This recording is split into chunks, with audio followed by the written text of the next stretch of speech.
સીતારામ જયા પાકી ગયા બધા ને ત્યાર વાગી ગયા છે સવારના 9 ને આપણે જો નાઈ ફ્રેશ થઈ ગયા છે. ઓફિસ જવાવાળા ઓફિસ વહી ગયા, બા મંદિરે ગયા છે, કુંજ ને જેન્સીઓ મારે જાગી ગયા છે બે ગારું.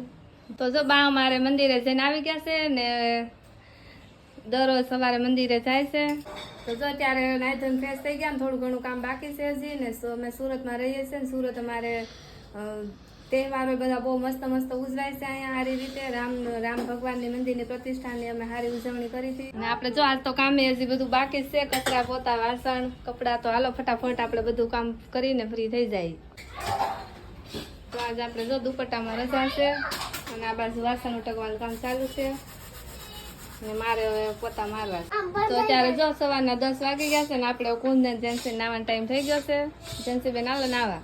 તો આપણે 10:30 થઈ ગયા છે ને અત્યારે સ્કૂલ જવાની. કુંજને આપણે કામ કરીને ફ્રી થઈ ગયા ને સ્કૂલની તૈયારી કરી છે, સ્કૂલ જવાની દબાને બધું કરીશું આપણે. તો અત્યારે જો વાગી ગયા છે 11 ને આપણે રસોઈ બનાવવાની તૈયારી કરશું.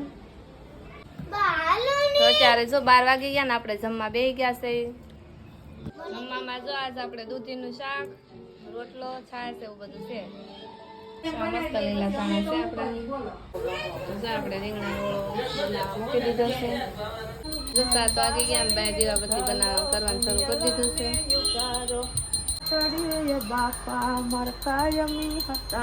તો આ જો આપણો રીંગણાનો ઓળો મસ્ત તૈયાર બની ગયો છે.